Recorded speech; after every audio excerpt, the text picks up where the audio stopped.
جس کا تو نے مجھے حکم دیا تھا کہ اللہ کی بندگی کرو جو میرا اور تمہارا پروردگار ہے، اور میں اس وقت تک ان کا نگران تھا جب تک ان میں تھا، پھر جب تو نے مجھے اٹھا لیا پھر تو ہی ان کا نگران تھا اور تو ہر چیز کا جاننے والا ہے۔ ان تعذبهم فانهم عبادك وان تغفر لهم فانك انت العزيز الحكيم، اور ساتھ ہی پھر یہ درخواست بھی کر دی، اے اللہ اگر تو ان کو عذاب دے تو یہ تو تیرے ہی بندے ہیں، اور اگر تو انہیں معاف کر دے تو بے شک تو بڑا ہی زبردست حکمت والا ہے۔ کیسی زبردست یہ بات ہے، اور ہمیں بھی یہ بات کرنی چاہیے۔ یا اللہ ان تعذبهم فانهم عبادك وان تغفر لهم فانك انت العزيز الحكيم، اللہ تو پسند کرتا ہے معاف کرنے، اللہم انک عفو تحب العفو فاعف عنا، یا اللہ تو معاف کرنے کو پسند کرتا ہے، ہمیں بھی معاف فرما دے۔ تو ان تعذب، اللہ عذاب دے کے کیا کرے گا؟ اللہ کہتے ہیں قرآن میں ان تعذب، کہ میں ما یفعل بعذابکم من شکرت وآمنت، اگر تم اللہ کا شکر ادا کرو، اللہ پر ایمان لاؤ، تو میں تمہیں عذاب دے کے کیا کروں گا؟ سوال یہ ہے کہ کیا سابقہ برباد شدہ اقوام اس لیے تباہ ہوگی کہ وہ کمزور تھیں اور آج کا انسان بہت طاقتور ہے؟ اللہ رب العالمین نے اس کا جواب دیا۔ سورۃ انعام شروع ہو چکی ہے، آیت نمبر 6 سورہ انعام۔ الم یروا کما اہلکنا من قبلہم من قرن مکناہم فی الارض ما لم نمکن لکم وارسلنا السماء علیہم مدرارا وجعلنا الانہار تجری من تحتہم فاہلکناہم بذنوبہم وانشأنا من بعدہم قرنا آخرین۔ کیا وہ دیکھتے نہیں کہ ہم نے ان سے پہلے بھی کتنی امتیں ہلاک کر دی؟ ہم نے انہیں زمین میں وہ اقدار بخشا جو تمہیں نہیں بخشا، اور ہم نے ان پر آسمان سے خوب بارشیں برسائیں اور ان کے نیچے نہریں بہا دی، پھر ہم نے انہیں ان کے گناہوں کی پاداش میں ہلاک کر دیا، اور ہم نے تو ان کے بعد اور امتوں کو پیدا کیا۔ تو میرے بھائیو، اس میں بھی ہمارے لیے سبق ہے کہ اللہ رب العالمین جب فراوانی دیتے ہیں تو اللہ کا شکر ادا کرنا چاہیے، اللہ کی نافرمانی کر کے اس کے عذاب کو مستحق نہیں بننا چاہیے۔ آگے چلیے، سوال یہ ہے کہ قرآن ایک لکھی ہوئی مکمل کتاب کی صورت میں ایک ہی دفعہ انسان کو کیوں نہیں دے دی گئی؟ تو اللہ رب العالمین نے اس کا جواب دیا، آیت نمبر 7 سورہ انعام۔ وَلَوْ نَزَّلْنَا عَلَيْكَ كِتَابًا فِي قِرْطَاسٍ فَلَمَسُوهُ بِأَيْدِيهِمْ لَقَالَ الَّذِينَ كَفَرُوا إِنْ هَٰذَا إِلَّا سِحْرٌ مُّبِينٌ، اگر ہم کاغذ پر لکھی ہوئی کتاب اتار دیتے اور لوگ اپنے ہاتھوں سے چھو کر بھی دیکھ لیتے، تب بھی یہ کافر کبھی ایمان نہ لاتے، کہتے یہ تو صریح جادو ہے۔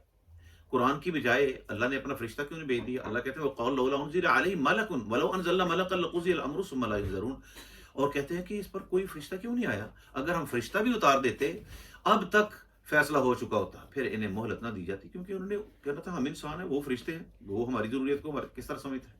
وَلَوْ جَعَلْنَاهُ مَلَكًا لَجَعَلْنَاهُ رَجُلًا وَلَلْبَسْنَا عَلَيْهِم مَّا يَلْبِسُونَ، اگر ہم کسی فرشتہ کو بھی رسول بنا کر بھیجتے تو وہ بھی آدمی کی صورت میں ہوتا اور انہیں شبہ میں ڈالے رکھتا جس میں وہ اب مبتلا ہے۔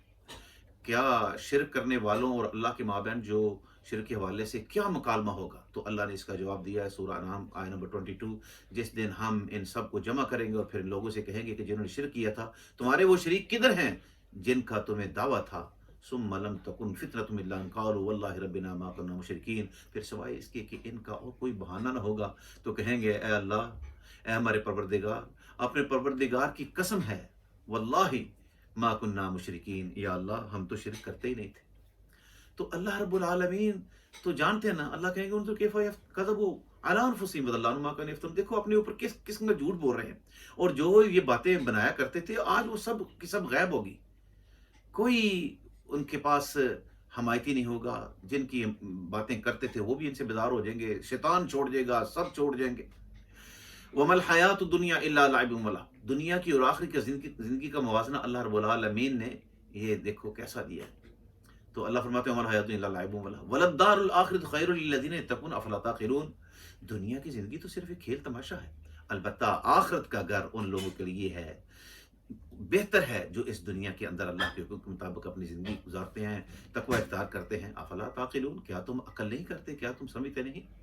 انسانوں کو دکھ اور تکلیفیں کیوں آتی ہیں؟ تو اللہ نے جواب دیا سورہ انعام میں آیت نمبر 42، اور ہم نے تجھ سے پہلے بھی امتوں کے ہاں رسول بھیجے، پھر ہم نے انہیں سختی اور تکلیف میں پکڑا تاکہ وہ عاجزی کریں۔ میرے بھائیو، یہ جو آیت ہے یہ بہت ہی، ہر آیت کا اپنا اپنا الحمدللہ مقام ہے۔ تو اللہ نے یہ جو ہمارے سامنے نافرمان اقوام کا جو سارا سلسلہ بیان کیا ہے، نافرمان اقوام کو سبق سکھانے کا خدائی میکانزم کیا ہوتا تھا۔ فلما نسوا ما ذکروا بہ فتحنا علیہم ابواب کل شیء حتی اذا فرحوا بما اوتوا اخذناهم بغتة فاذا هم مبلسون۔ پھر جب وہ اس نصیحت کو بھول گئے جو ان کو کی گئی تھی تو ہم نے ان پر ہر چیز کے دروازے کھول دیے۔ قرآن کو وہ بھول گئے، نصیحت کو بھول گئے، یہاں تک کہ جب وہ اپنی چیزوں پر خوش ہو گئے جو انہیں دی گئی تھی تو ہم نے انہیں اچانک پکڑ لیا اور وہ نا امید ہو کر رہ گئے۔ مسلمان سے بھی بھوک ہو جاتی ہے، کوئی گناہ ہو جائے تو کیا کرے؟ اللہ رب العالمین نے سورہ انعام آیت نمبر 54 میں فرمایا، ہماری آیتوں کو ماننے والے جب تیرے پاس آئیں تو کہہ دو تم پر سلام ہے، تمہارے رب نے اپنے ذمہ رحمت لازم کر دی ہے، اور جو تم میں سے ناواقفیت سے برائی کرے پھر اس کے بعد توبہ کر لے، نیک ہو جائے تو اللہ رب العالمین بخشنے والے، رحم کرنے والے ہیں۔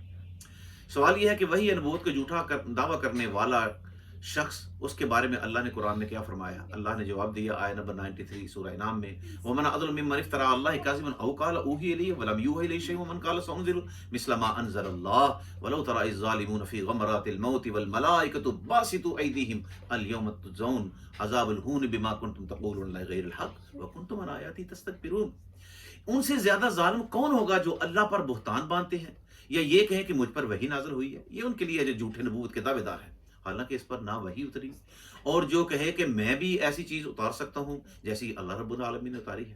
اور اگر تو دیکھے جس وقت ظالم موت کی سختیوں میں ہوں گے اور فرشتے اپنے ہاتھ بڑھانے والے ہوں گے کہ اپنی جانوں کو نکالو، آج تمہیں ذلت کا عذاب ملے گا اس سبب سے کہ تم اللہ پر جھوٹی باتیں کہتے تھے اور اس کی آیتوں کو مانتے نہیں تھے اور تکبر کرتے تھے۔